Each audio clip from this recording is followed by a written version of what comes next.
Well, good afternoon, everyone. Welcome to day 2 of year 2 of Innovation Week. It's a pretty day outside. I'm so glad everyone could join us. Another terrific day. My name is Michael Oakes, and I serve as a Senior VP of Research and Technology Management here at Case Western Reserve, and I'm just so thrilled to be part of this. I always want to recognize all the people who contributed to this wonderful environment, from the folks who are serving the food to the people cleaning up, and of course the terrific team I got to work with to put this all together.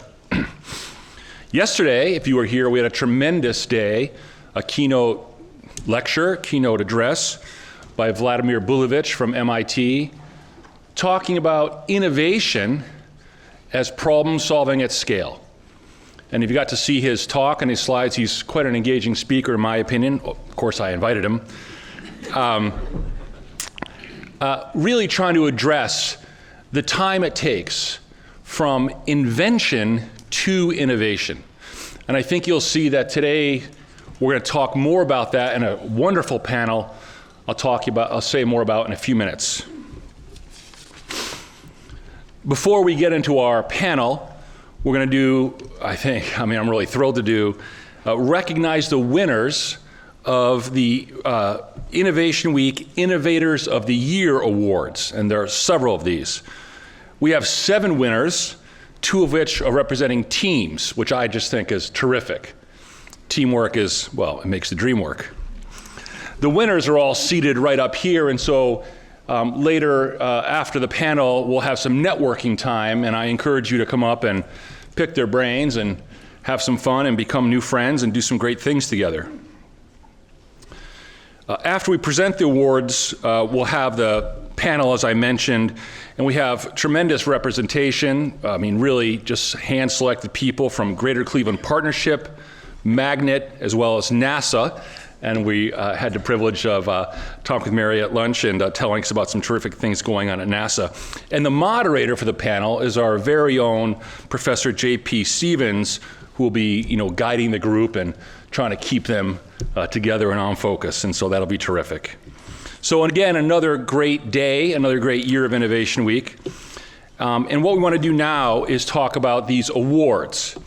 So these are Innovator of the Year Awards, and what happens is in every school in this great university was asked, and they all did, submit 2 names of people that they thought were the best innovators coming up, and then a committee of peers picked the winners, and that's what we have today.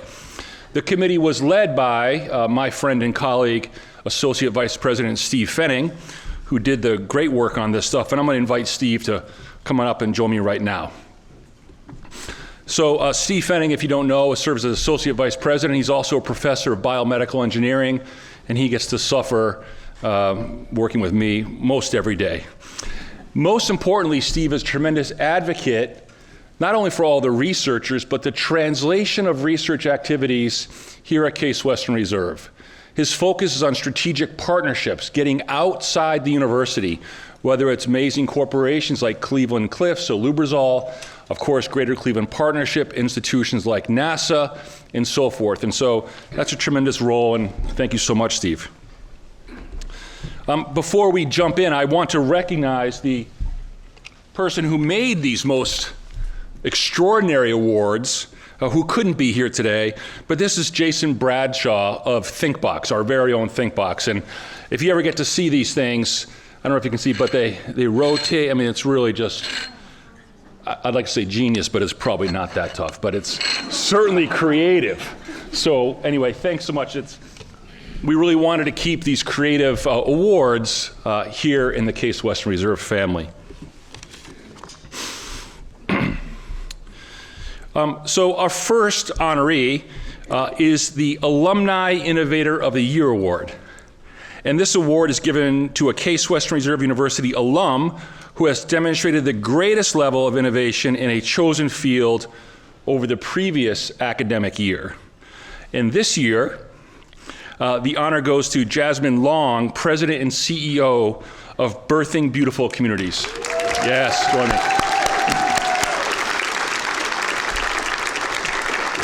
BBC is a nonprofit community of birth workers who provide social support to pregnant women who are at the highest risk for infant mortality during the really important prenatal period. Under Jasmine's leadership, BBC has a partnership with the Metro Health System to support expectant mothers in the Cuyahoga County Jail. Jasmine is also leading the BBC's project to build Northeast Ohio's only freestanding community-led and Black-led birthing schedule, scheduled to open in May 2025. I mean, that's just tremendous.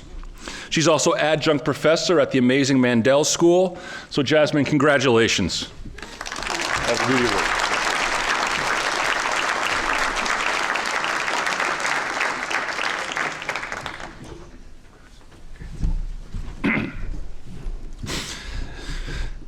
Next is our Innovator of the Year Early Career Award, which is presented to a pre-tenure faculty member who has demonstrated the highest level of innovation and research activities over the previous academic year. This could be in the form of publications, research grants, and national awards. This year's Early Career Award goes to Lydia Kisley, the Warren E. Rupp Assistant Professor of Physics. I don't think Lydia could make it today, but I'll just say a few words. Lydia is no stranger to recognition. 6 years ago, she was recognized by Forbes in its 30 Under 30 list as one of the brightest young innovators and game changers for her research in developing microscopies that better inform and inspire the design of soft materials. She takes an innovative approach to visualize materials used in biomedicine and industry. Her research has included collaborations with Lubrizol, 3M, Regis Technologies, and on and on. In 2023, Professor Kisley was awarded the Cottrell Scholar Award, which helps recognize and develop outstanding teacher scholars who are recognized by their scientific communities for the quality and innovation of their research program and potential for academic leadership. So I know she's not here, but let's recognize Lydia Kisley and her tremendous work. Our third award is the Innovator of the Year Education Award.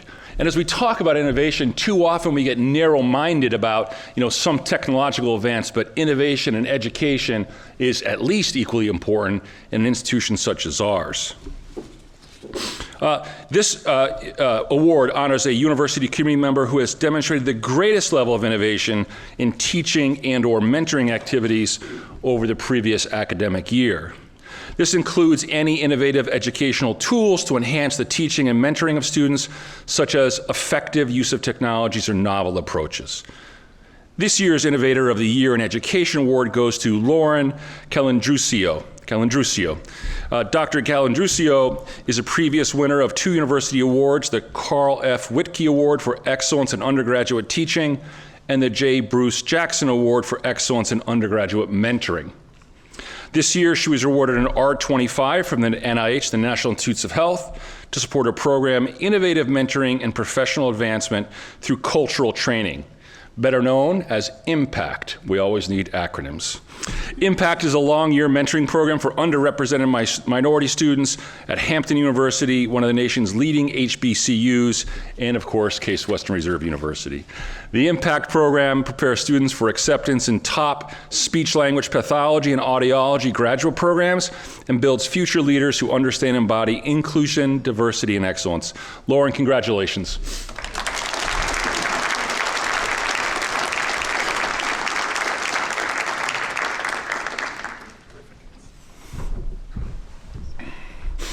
Next is the Innovator of the Year Award in Research. This award honors a university community member or members who have demonstrated excellence in innovation and research or translation activities over the previous academic year. We have 2 winners in this category. It's not just because I'm the SVP of Research, but what the heck. The first Innovator of the Year in Research goes to Megan Holmes, professor and co-director and founder of the Center for Trauma and Adversity at the Mandel School of Applied Social Science. Yep, absolutely. Through partnership with the City of Cleveland, Megan and her team are transforming city recreation centers into the nation's first trauma-informed neighborhood resources and recreation centers. Her groundbreaking scholarship in this area created a blueprint for places with children, youth, and adults children, youth, and adults can get trauma-informed support and services they really need in an environment in which trauma-informed care principles are fully embedded within the organization. Megan and her team have developed trauma-informed standards for these centers, pilot-tested measurable indicators to assess progress, and developed leadership competency frameworks for center managers. Recently, Dr. Holmes and her team published lessons learned and recommendations for other cities that may be considering transforming their recreation centers into places that support healing and holistic care. Congratulations.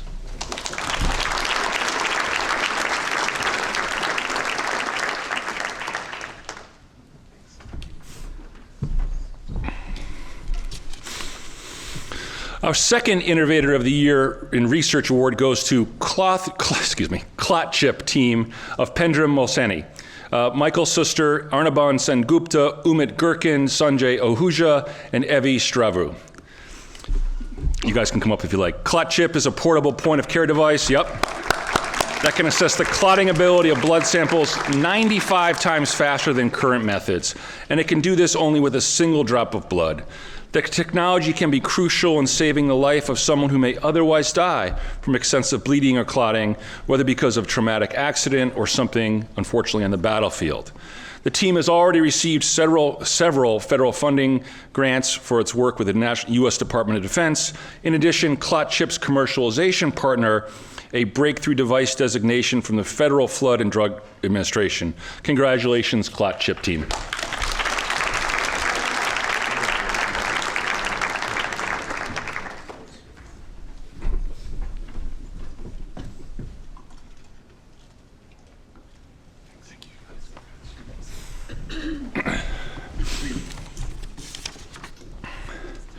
Our next award is Innovator of the Year Research Staff Award. I really wanted to recognize all of the amazing research staff who too often don't get recognized in events like this. It's simply important to appreciate everyone's role in the great teamwork that we have here. So this award is given to an individual staff or staff member or team who has demonstrated the greatest contributions to the advancement of research or the administration of research. This award focuses on staff members whose innovative approaches to assist in ways that promote the feasibility of research, publication, or grant submission, or success. And this year's Innovator of the Year Research Staff Award goes to the Oral Health Disparities Group from the School of Dental Medicine. They are Shelley Curtin, David Silveraja, Kelly Hickney, Paul Wisham-Eppel, and Gloria Bales. The Oral Health Disparities Group has been actively conducting clinical trials in the community for over 10 years while recruiting and retaining participants, engaging with community members, and collecting and analyzing complicated data. They have published more than 25 high-impact peer-reviewed publications, most recently Journal of American Medical Association. They are recognized as leaders by the National Institute of Dental and Craniofacial Research and the broader oral health community. The group's work has led to 4 major clinical trials receiving more than $20 million from NIDCR and the Patient Outcome Research Institute, PCORI. Congratulations, Oral Health Disparities team.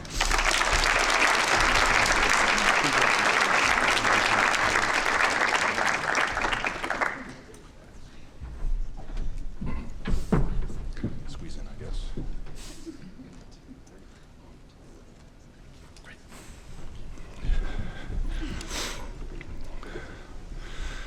Finally, in terms of awards, but certainly not least, is the Student Innovator of the Year Award. This award goes to a university student who has demonstrated the highest level of innovation in a chosen field during the previous academic year. This year, the award goes to, amazing, Pam Bolton, who is a second-year PhD student in the Francis Payne Bolton School of Nursing. Pam, if you'd like to come up, great. Pam is a registered nurse and a board-certified acute care practitioner for more than a few decades. Pam has worked in a variety of hospital settings, providing care to acutely and critically ill patients and their families. Through her clinical experience, she has been able to identify how sleep deprivation impacts the recovery of critically ill patients, something that's finally getting some attention, so way ahead of the game. As a doctoral student, Pam is researching how circadian rhythm misalignment and sleep deprivation in the intensive care unit can disrupt a critically ill patient's physiology and overall recovery. She is innovatively attempting to disentangle how social determinants, in particular racial identity, affect mechanisms of sleep-wake, circadian physiology, and glucoregulation among patients recovering from cardiac surgery. Pam's work has been recognized as innovative and significant, and I'm going to say way ahead of its time. Congratulations, Pam.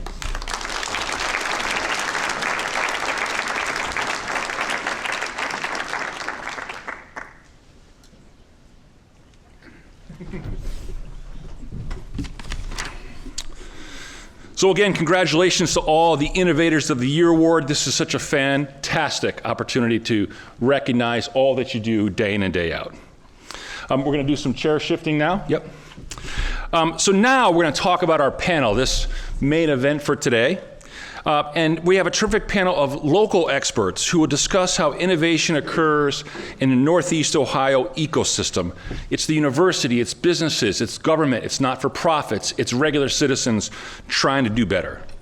Our first panelist is Freddie Collier, Senior Vice President for Strategy and New Initiatives at the Greater Cleveland Partnership, GCP. Freddie, come on up, man. Thank you so much, man. Have fun. Next is Ethan Karp, President and CEO of the Magnet Organization, working on manufacturing, talent pipelines, and so many other main things. Ethan, thanks for joining us.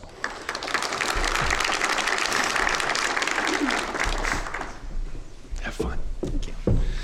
Next is Mary Wadle, Director of Technology Integration and Partnership at NASA, and also, most importantly, of course, a Case Western Reserve alumna. Mary, please. Of course. And as I mentioned earlier, the moderator, where is he? There he is. J.P. Stevens is a Theodore and Catherine C. Alford Professor in Management and Associate Professor in Organizational Behavior. OB still? Yep, okay. In the Weatherhead School of Management. He's going to moderate it. So welcome, J.P. It's great to be doing this with you, and take it away. Okay, all right. Thanks, everybody. I'm here. You're here. Okay. I always have to adjust the microphone after Michael. Good afternoon, everyone, and welcome to our panel. I was able to meet Ethan in person, but Mary, Freddie, very nice to see you outside of Zoom.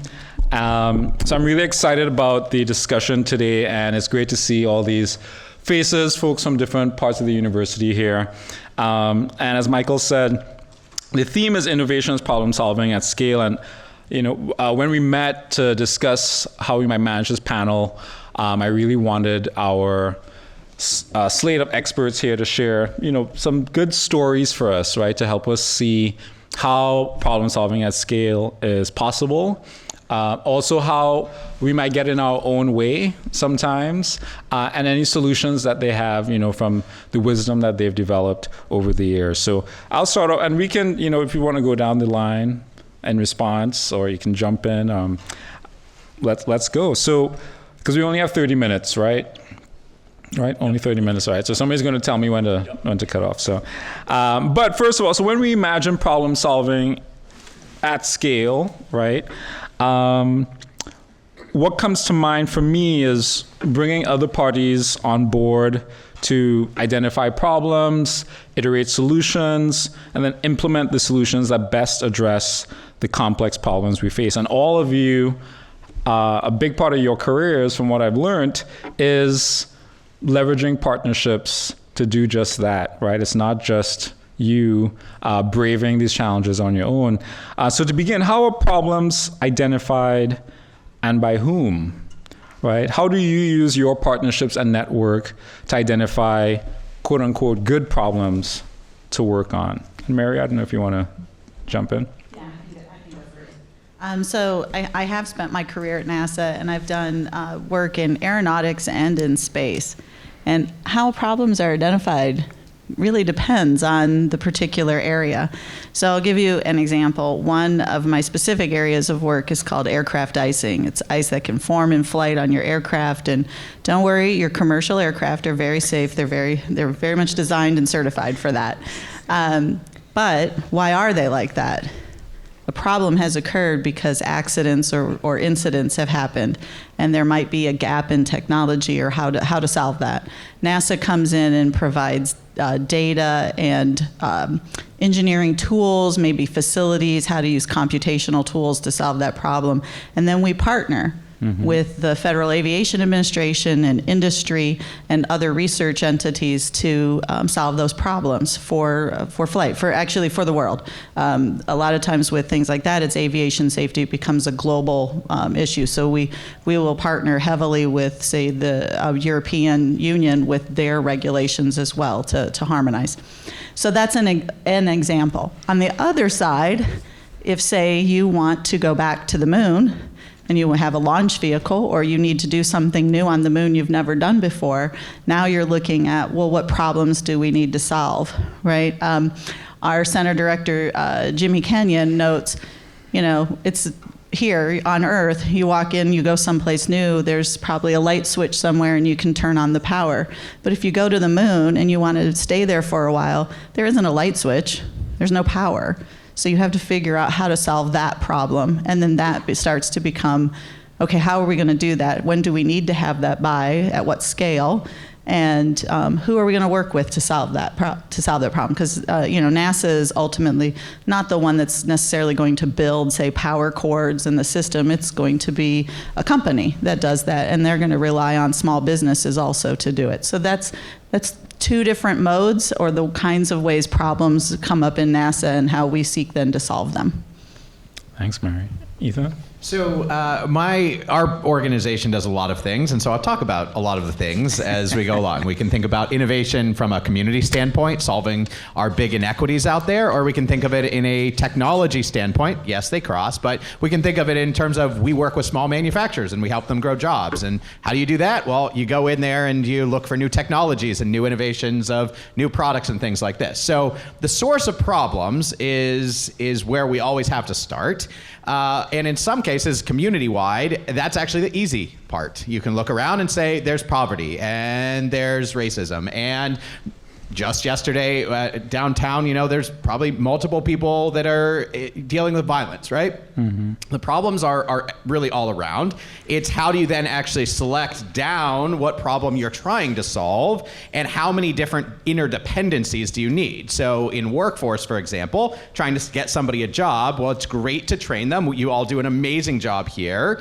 But if you think, oh, well, where are they going to find that job? Do they need childcare? Can they get to the job? All of those other problems need to be solved simultaneously. So on the community lens, it's not finding the first problem, it's finding all of the problems that need to be solved. On the company side, when you're thinking of company innovation and you're thinking of startups and spin-outs and these sort of things, it actually is all about, are you actually solving the right problem? Because often you come up and say, I know something that would work really, really well. The number of entrepreneurs that come to us and say, this product, which is maybe going to cost them $500,000 to build. Sidebar, physical products, which we deal with, really, really expensive to get startups off the ground. Okay, well, that's nice. Have you talked to any customers? Oh, no, you've talked to your wife. This literally happens all the time. You've talked to your wife, she loves it, and you're about to spend your family fortune on it. A little bit of value propositioning, customer discovery, you start to uncover that maybe that problem wasn't the right thing to solve, even if you had the most elegant possible solution. So at a high level, when we're looking for problems, when it's with the company, we're really digging into what is the demand, what are your customers actually caring about, and for the community, it's about locating what are the actual problems that need to be solved together. So I'm going to say something that may sound a little bit sacrilegious. However, at the Greater Cleveland Partnership, our role in the ecosystem is serving as convener and catalyst. And we work on behalf of the business community, but we have a focus through our all-in plan on really tying business interest to community interest. Now, what I'm about to say may seem alarming, but it's a reality. When you look at innovation can actually present positive and negative outcomes for businesses and community. And in that, we really have to focus on how do we begin to solve problems at scale. And we have some systemic problems that have existed historically that has impacted businesses and community. And as I listened to the awards being offered, and I was very heartened by hearing the human impact of the innovation that's happening.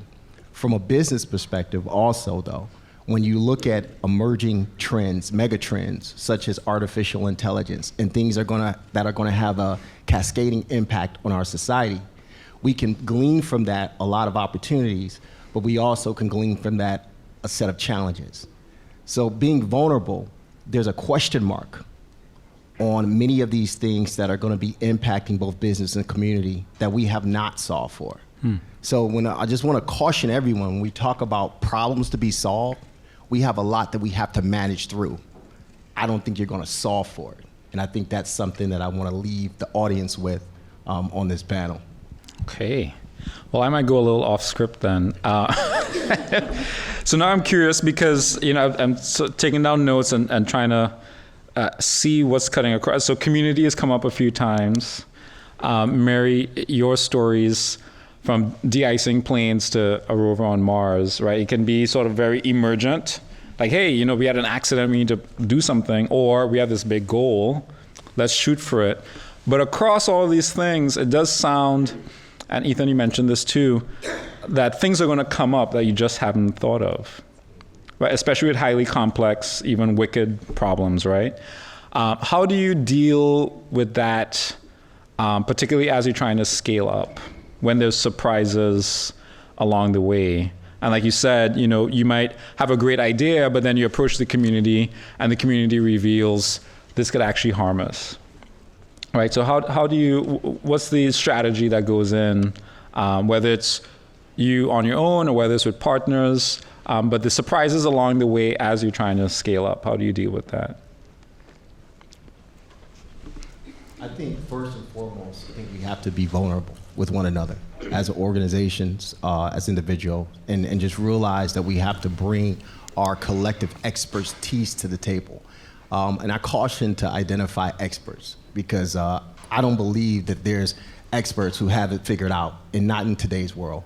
I think there is a lot of adaptation that has to occur, and that requires people coming to the table with empathy and humility and having a willingness to understand the complexity of the issues that are upon us. And I also think with respect to scaling up, I think people and organizations have to be willing to fail forward. We don't talk about failure, and I think we need to talk about failure and what we learn from failure. And I think that's really key to really solving for a number of the issues that, we, particularly in the business and at the community level, are facing that are emerging, things that we haven't necessarily confronted before. Thanks, Freddie. Innovation, it's continuous. So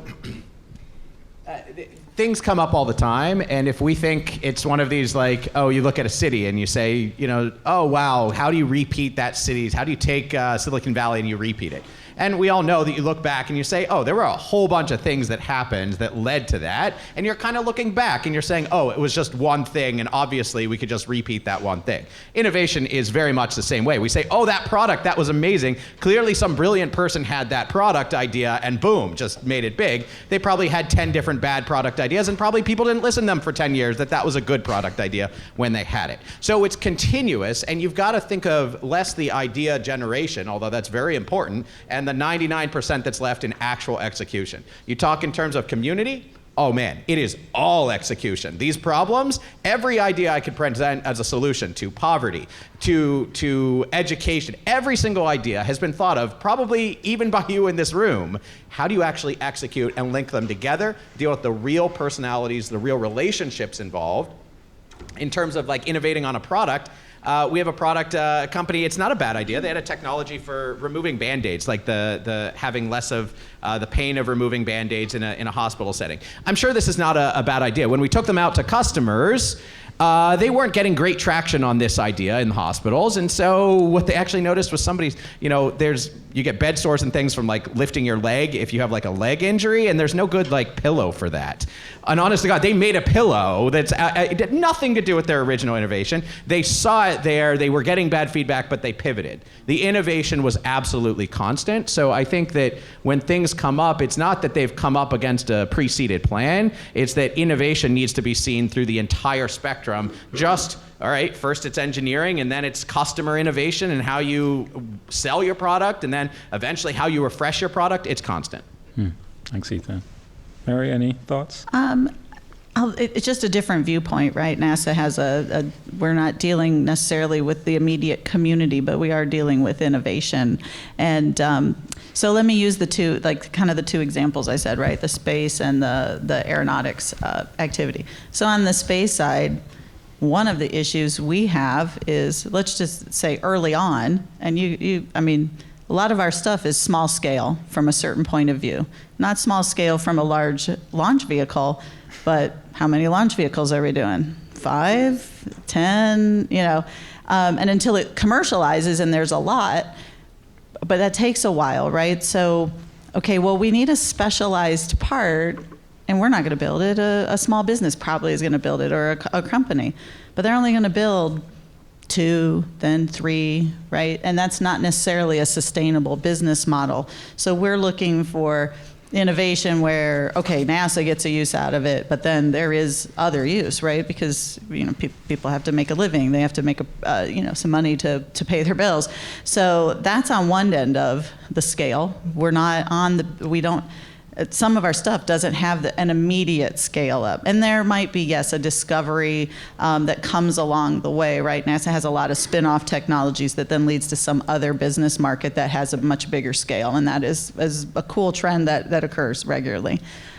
And then my other example in aviation, NASA plays a certain role in when there's an aircraft accident, and we come in with technology innovation. We look at, like I said, building engineering tools to help give data to the community that actually makes the decisions on regulation or has to implement it. But that's a community, and it involves businesses who also have to make a living. And so if we come up with some crazy, and I shouldn't say crazy, really cool idea, I'll say it that way, really cool idea, but it's not financially viable in the whole ecosystem of the aviation market, it's not helpful to solving that problem, because it becomes untenable to purchase tickets to fly, right? Like there's a whole cascading effect. So we have to look at, yes, we need to solve the problem. Lives with accidents, lives are lost. So you're looking at preventing that, and then how do you prevent that while also looking at that whole ecosystem of aviation so it works together, right? And that balance. Again, NASA's only a little part of that, but having been in that community, I do get to hear those discussions, and that's the scale up, right? You solve a problem, but now you have to scale it, and it has to fit into regulation and business models and all of that. And that, again, NASA doesn't deal with that part, but we do see it, and that is where that is that thing of balancing how to come up with how to solve that problem while solving the whole system problem. Mm-hmm. I think a big part of it too, is alignment. You look at, for example, with GCP and our partnership with the Talent Alliance, and really working to trying to bring groups together to solve the region's talent issues, because that's a regional problem, right? It needs to be addressed at scale. And we're at a time where business and our workforce, there's a mismatch. And we're really trying to figure out, how do we ensure that we have a labor force that can meet 21st century business demands, right? So people are out there, the opportunities are out there, but the skill sets may be off. How do we align that? I mean, you think about Ethan, your work and the work that Ethan is doing at Magnet. This is all an attempt to try to create better alignment and create that scalable sort of systems level way in which we can connect community interest, that is our labor force, and business interest, which is that labor demand and labor need. So so you mentioned, Freddie, alignment. You also talked earlier on about being very cautious about the experts you select. You talked about some traits like humility and openness.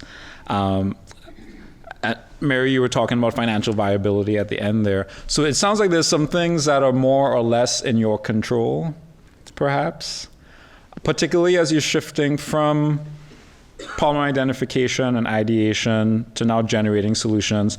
As you're shifting to actually implementing the solutions, What are some of the things that are in your control that you think, some of which you've mentioned already, that I think are really important to keep in mind as you're shifting from, we see the problem, but now we actually need to implement the solution?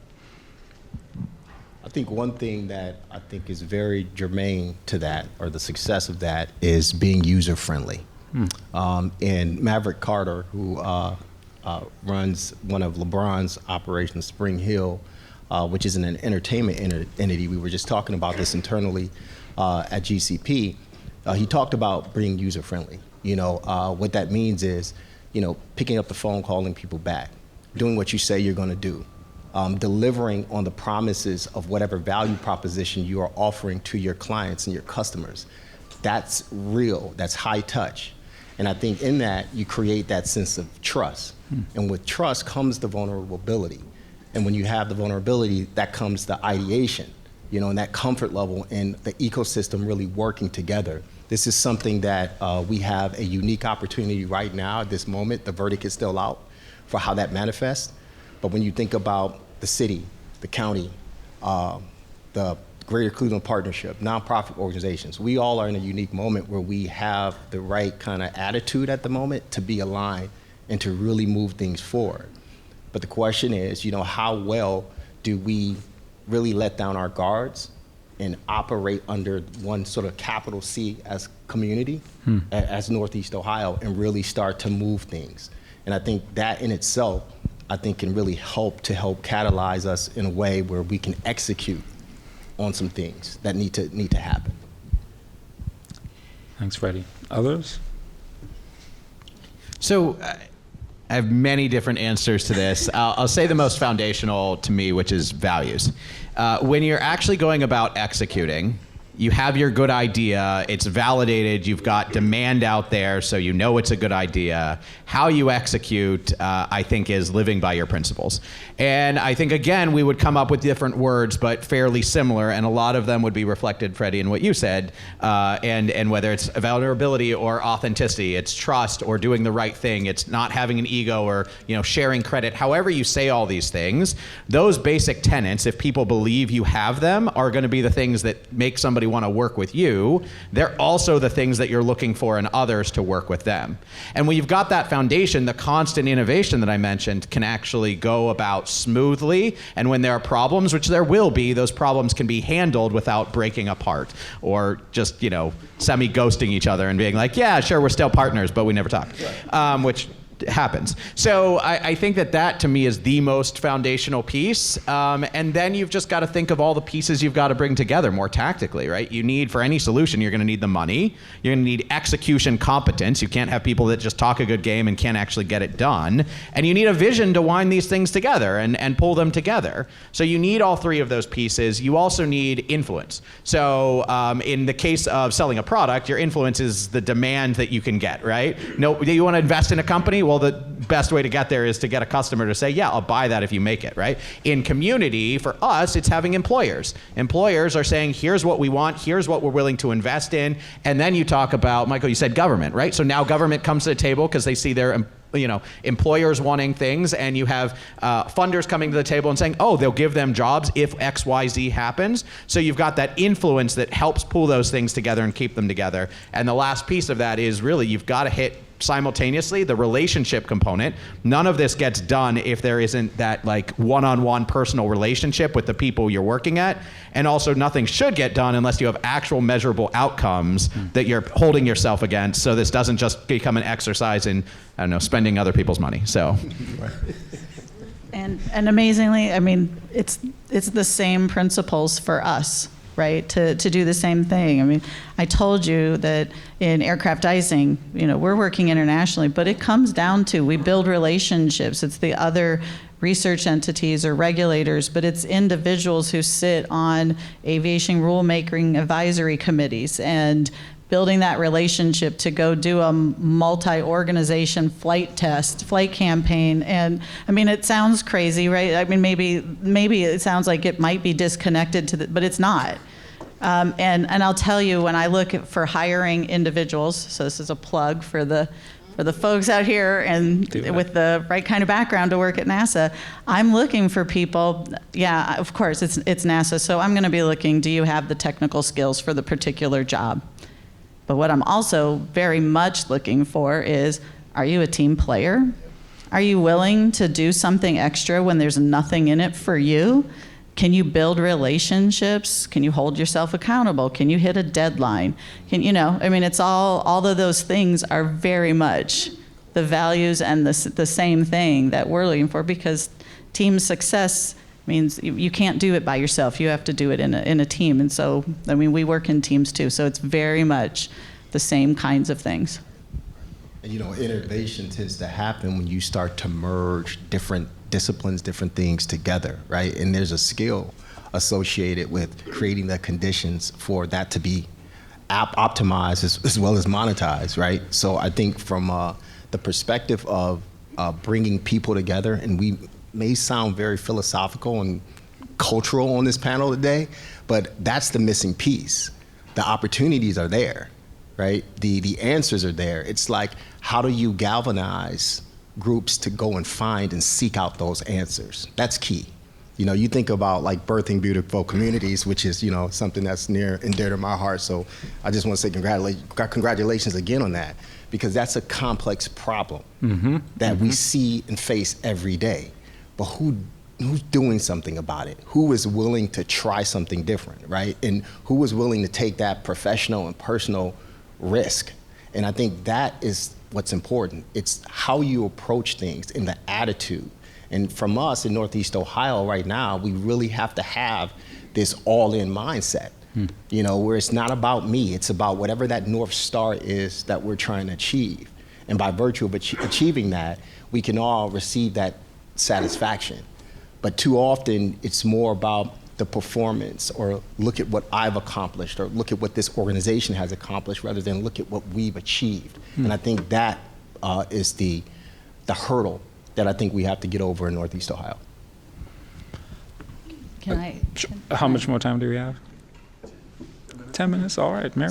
So this is just a thread I've been thinking about as we've all been talking. The community here is really important to us as well in NASA, right?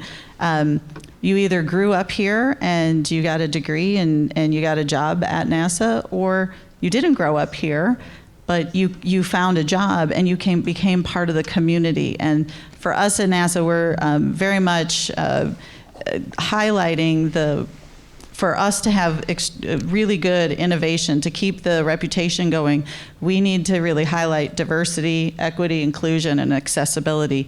We can't do it without a diversity of thought and experience and background and inclusion, right? And these are all people, so we need to have a community that people want to come and live in. And I was talking with Michael a little bit about how I didn't grow up in Ohio, but I've made it my home for a long time, and how much I enjoy it here. But that's the experience. Like for NASA, a lot of people I've worked there 35 years. A lot of people work 35, 40 years. So once they're in, they stay and become part of the community, and they also do stuff outside of the community to solve other problems, right? It's not just driving into our gate every day and doing something and leaving.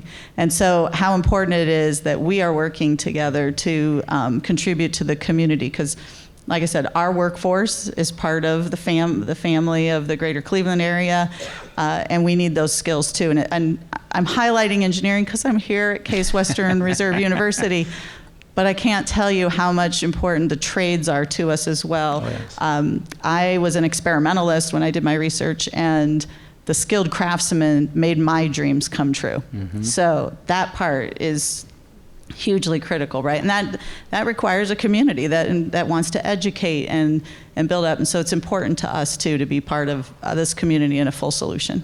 And I think you touched on something really key with respect to how innovation can create a ripple effect of opportunity and how that can cascade. And I think that's the importance, of it. But leveraging it, but also learning from it, and knowing that innovation is going to create another problem. It's a constant, right? Because there's unintended consequences. I know individuals who've came up with some really great solutions to things, so they thought, but there was these unintended consequences that had to be addressed. So that leads to more problems, more innovation. Innovation never stops happening. So, some of what we've been talking about is this process. In case you haven't picked up on that, right? There's a problem. We develop solutions. We iterate. We find more problems. We iterate again. We learn. We grow. We need to figure out when the solution is actually appropriate and feasible. We need to figure out when and how to scale up, right? So there's all these parts of the process.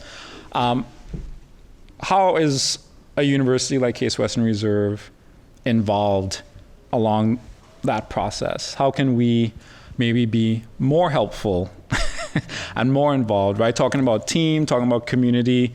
How can we, and you can talk to us in particular if you want, how can we get rid of some roadblocks and actually help with that process?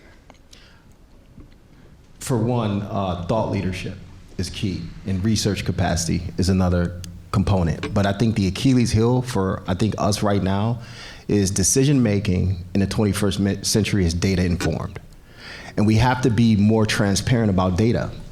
When I was at the city of Cleveland, which in my former capacity, we were doing a lot of work around the social determinants of health and wanted to have access to healthcare data, but there's rules, regulations that block you from getting to the solutions you need, like HIPAA and other things.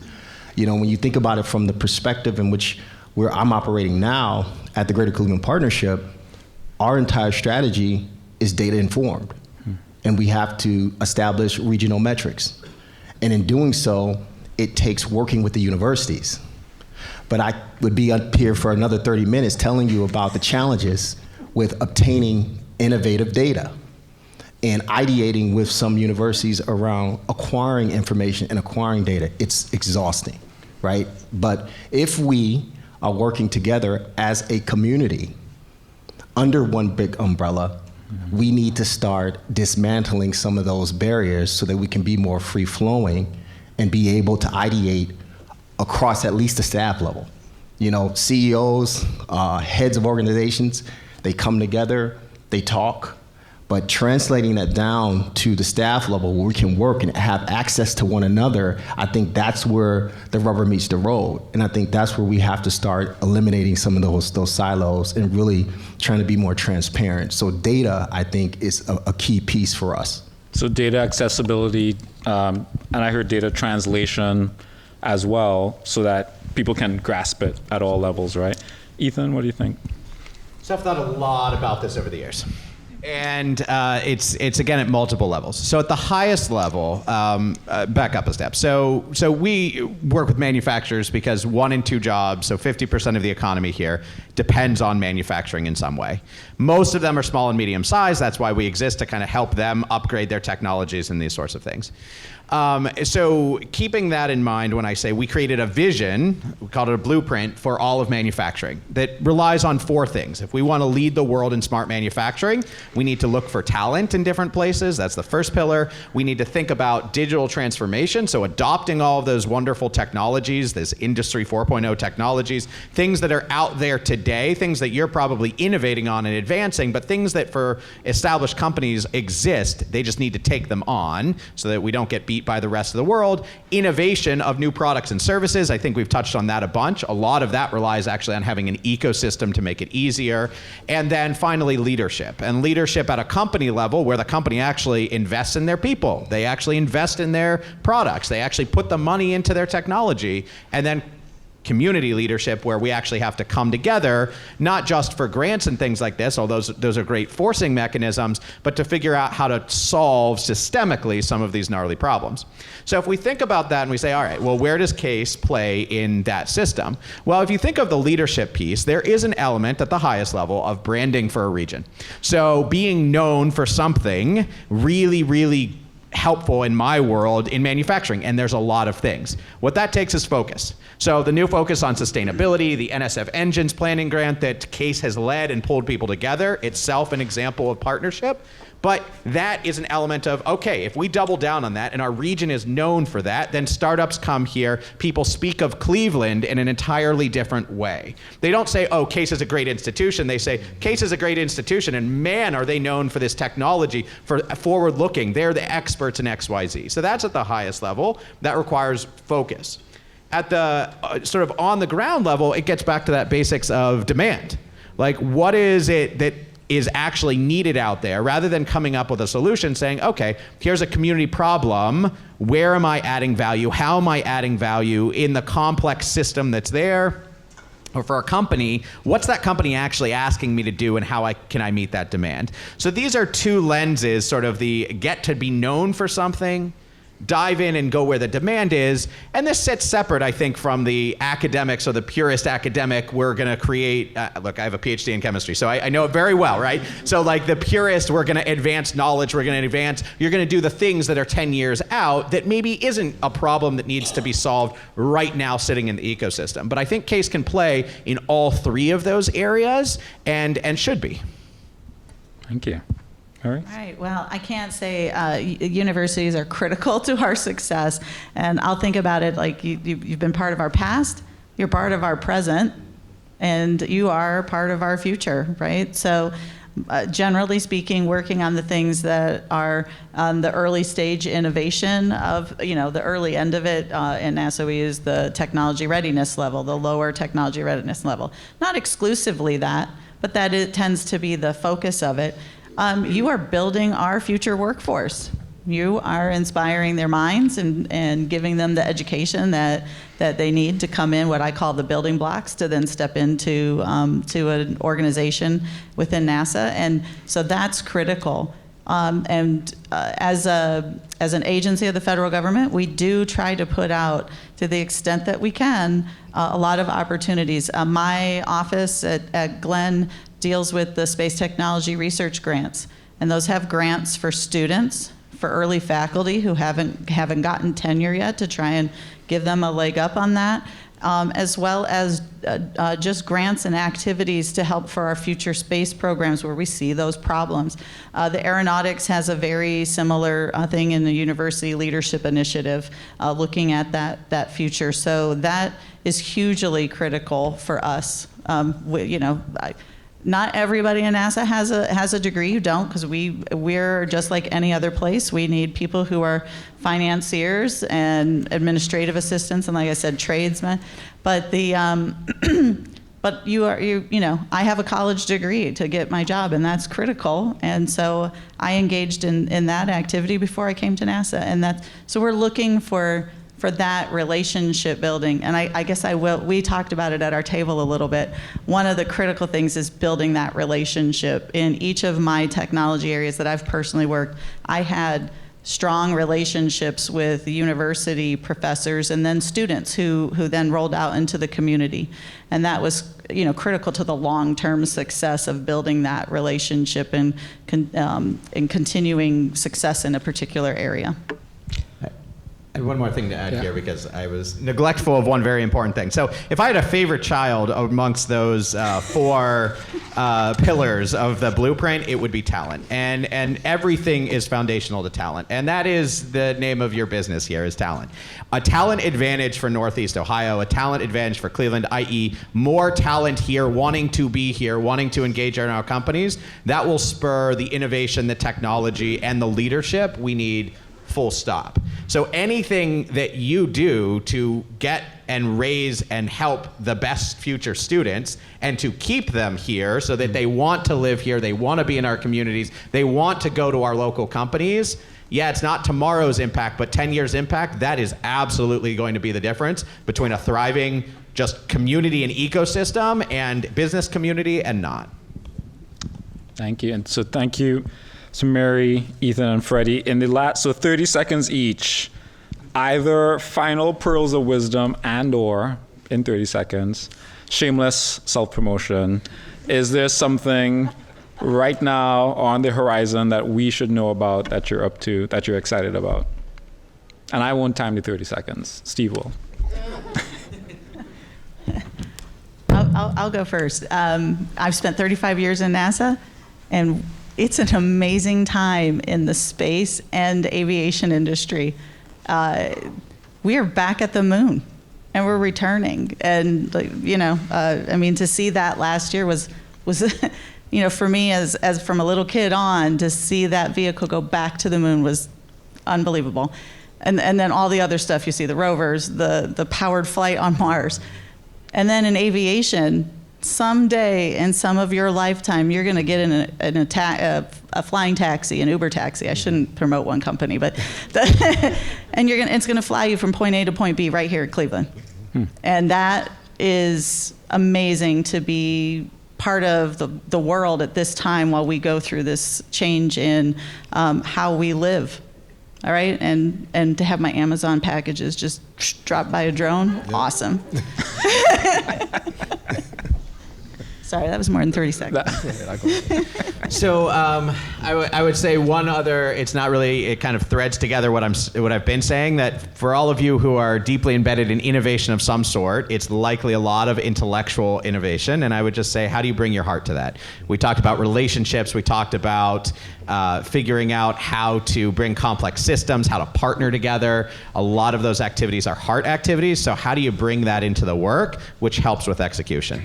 My shameless plug, and it's not really a shameless plug because Case was part of developing that blueprint. You all can check it out at makeitbetterohio.org. That's the name of our campaign, and there's some inspiring stories of what people are doing, including folks at Case, to make a difference in the community. Yeah, I just want to say the nugget would be not to mistake activity for success, right? And you have to measure. And I think that's where the data-informed conversation comes into play. But my shameless plug is October is Tech Month in Cleveland. So there's going to be a lot going on in town. Forbes 30 Under 30, which will be huge for the city of Cleveland. So I would encourage individuals to participate in all of the activities that GCP, Futureland, a number of different things that are going on that's really promoting technology and really touching our young people and our youth in that space. So October is going to be pretty hot. Awesome. Well, thank you, everybody. Please join me in thanking our panelists.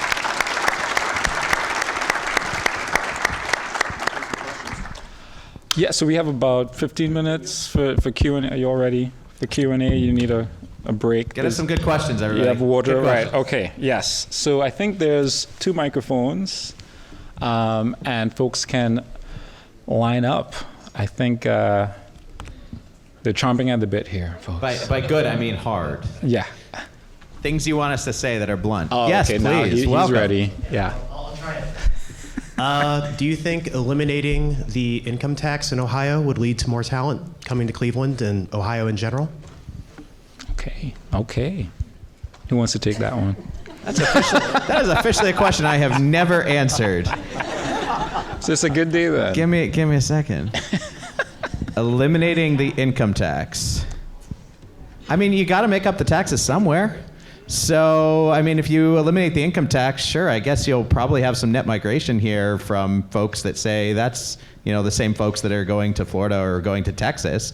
I'm not sure it meaningfully changes the dynamics of businesses coming here. I mean, think of like the big Intel announcement coming to Ohio, right? Tax is clearly not the influencer there because on the whole, they're not getting like they're getting giant tax breaks, but they're not getting a free ride necessarily. So, I don't think it would change in some dramatic sense the nature of our business community.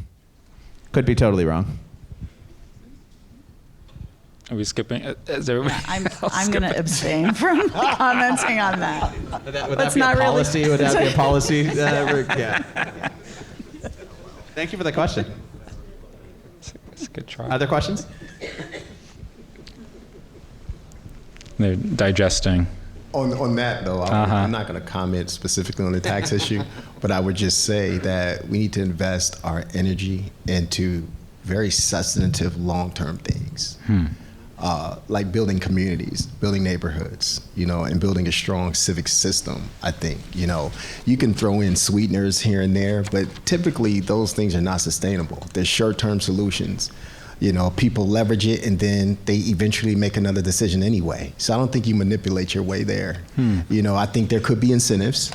And again, I'm not commenting on the tax issue. I just want to be clear about that. All I'm saying is that if you're going to place your bets, it needs to be on things that matter to quality of life. And I think that in the long term really is what makes people make decisions. And I think we can all point to and say government wastes this, government wastes that, but at the same time, for the public good, some of the investments that need to be made, especially around here, investment in site development for new companies to come in and remediation and waterfront, yeah. I mean, all of these things require massive amounts of money that are only going to come from the government. So we want our government to make good bets. How do we know they're good bets? I don't know, but we'll know in 30 years. We want those bets to be made, and it does require income to the government to do so. I have a question here. Thank you so much for the talk. It was very, very good. Ethan, at the beginning, you mentioned that there are a lot of ideas that are good ideas that don't go anywhere, unfortunately, because of a myriad of factors. And one of the things that you mentioned was getting buy-in from the community and getting a group of people that are all excited about moving forward with an idea and having the right stakeholders at the table, right?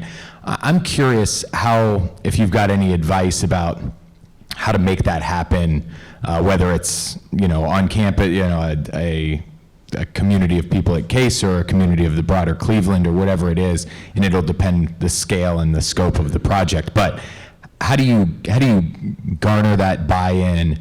How do you get the right voices at the table and then successfully move a project forward? And any of you can answer. I just was relating back to Ethan's comment.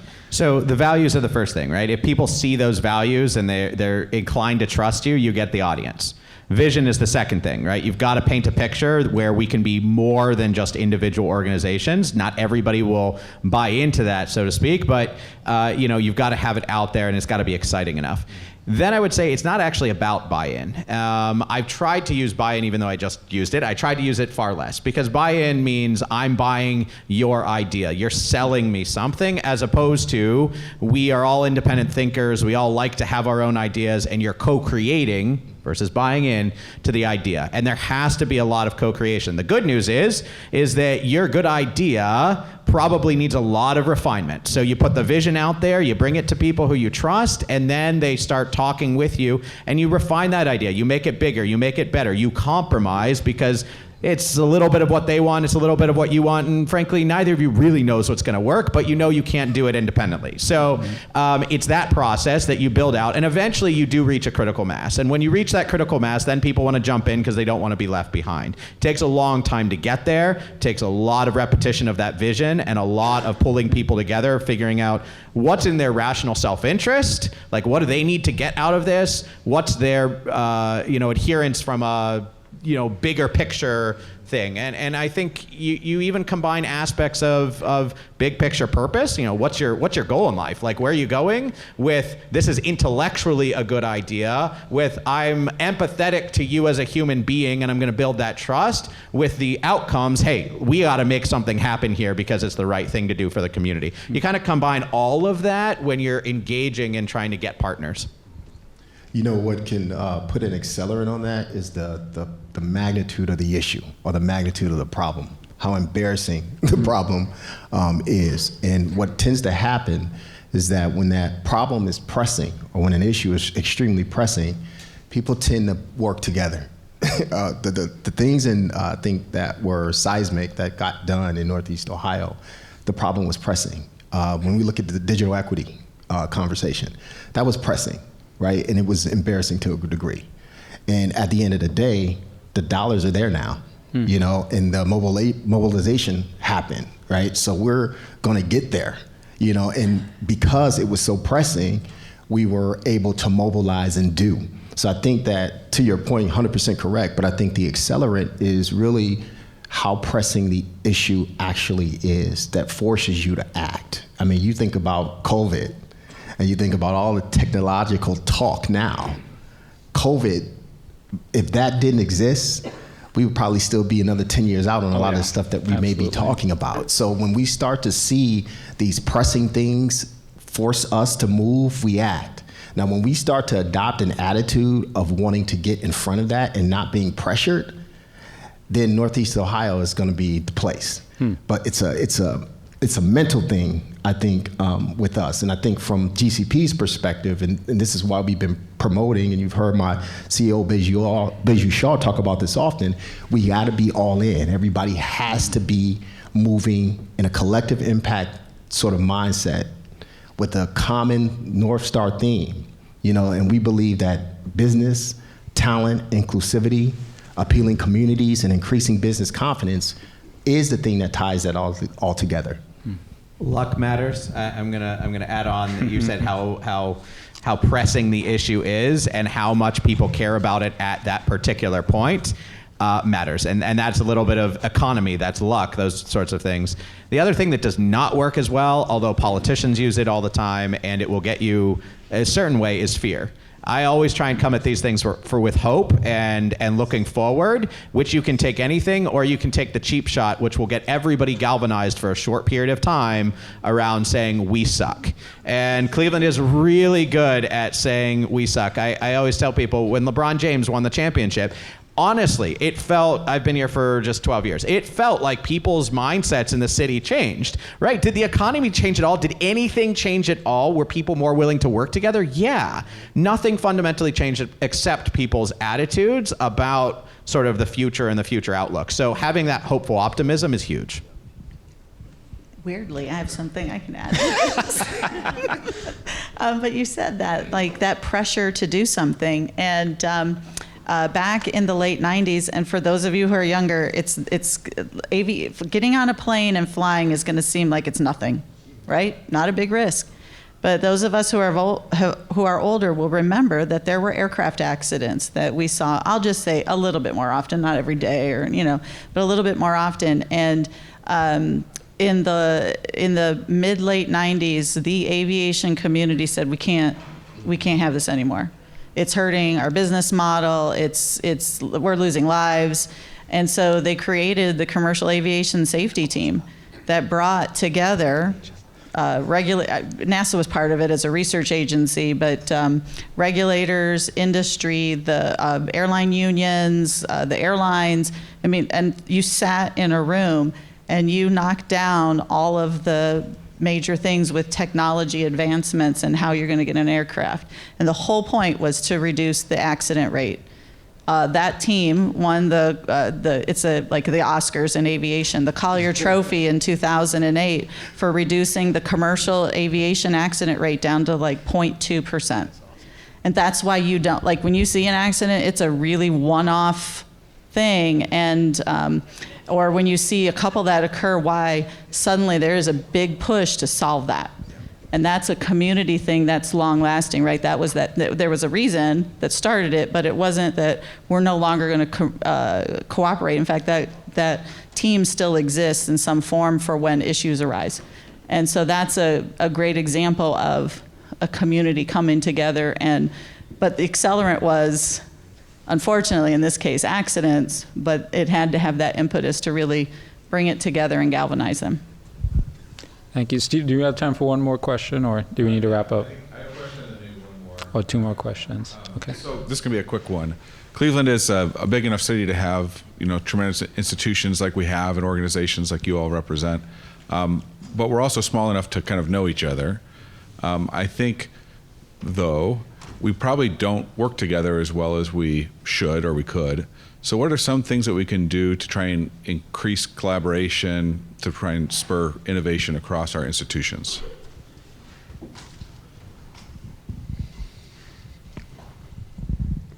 Get out of the office, meet, go out to eat. People make that a complicated thing.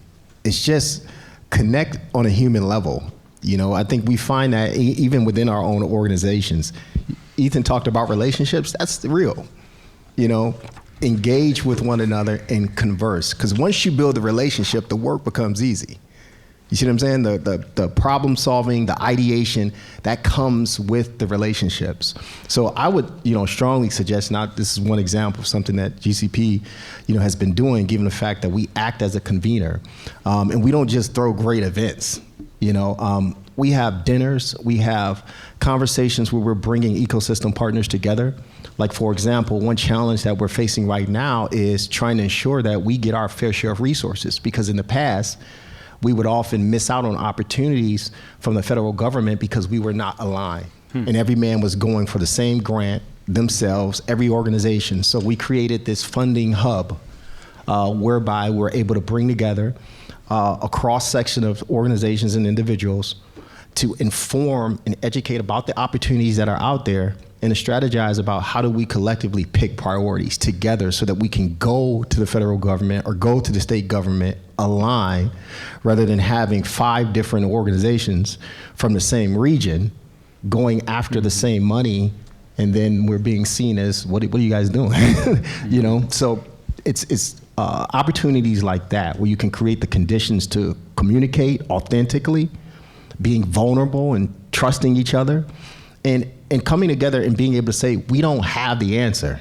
What do you guys think? And then collectively coming up with solutions. Those are the things that we have to, I think, tackle in our region to be really successful.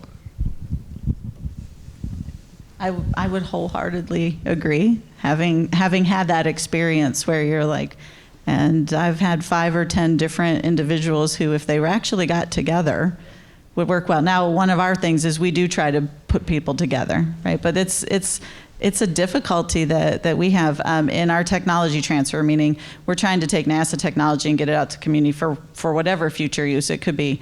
We are working still after NASA's been in existence since 1958, trying to get that out to all 50 states.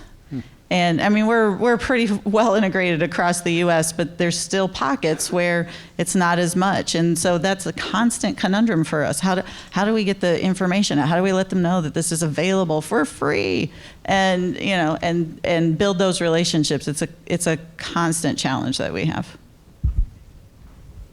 It's not efficient, but I wholeheartedly agree. Thanks, Ethan. Last question. This is kind of specifically for Ms. Wadle or Mary, but I would like if the other ones could touch on it too, please. And thank you all for coming as well.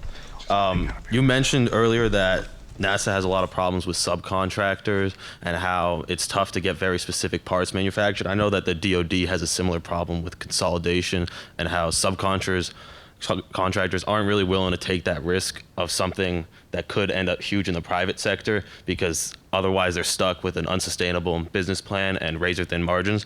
I was just wondering, how do you deal with this issue as somebody who relies on these small subcontractors kind of taking that risk for you? How do you deal with that? How do you convince them that your ideas might actually benefit them in the long run and not just to kind of put in a foot forward and take the brunt on something that might only work for NASA?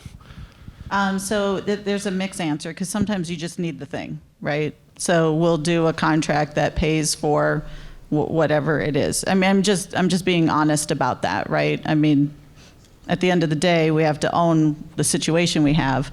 The other is if we can tie the what we need to have a dual use that has a broader activity, or if we know like if we can pair them with a larger company who has more capacity to take a risk and pair the small business with the company, then that can be a successful way forward. So when we get into these situations, it's not easy, but we do work towards a solution because that is just a fact. And I don't want to walk away that they're difficult with us. That's not it. It's a reality of being a viable business and making decisions that way, and we recognize that. So, like I said, it's different acquisition. I'm talking federal government speak now.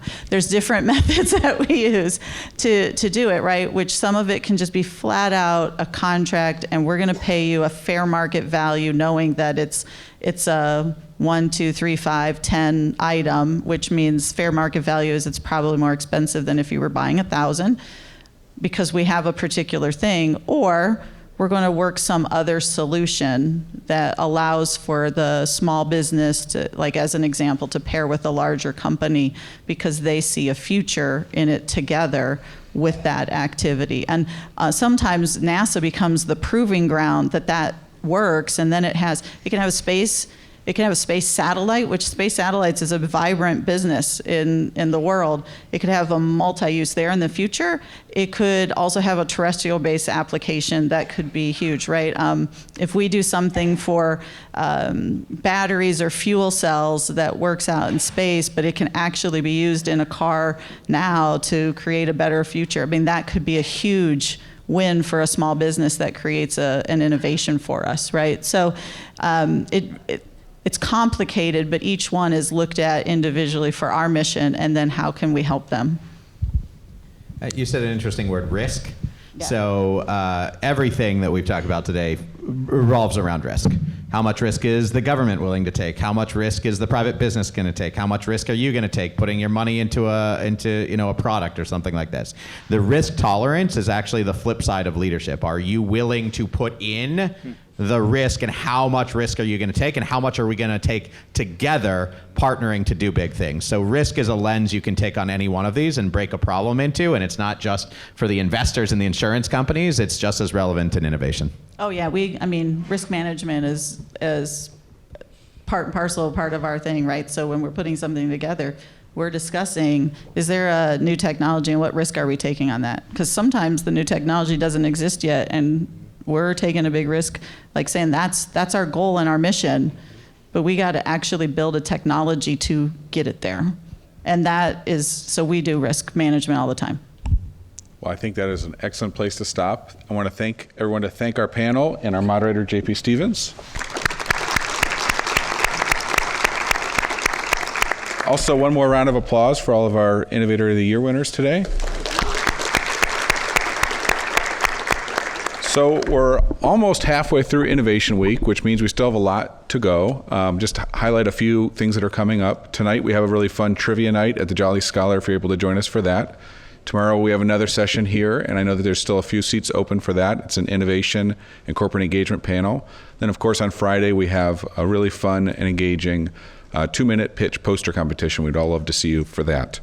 Currently, we have about 15 minutes left in this room for networking, and look forward to getting to talk with you. Thanks.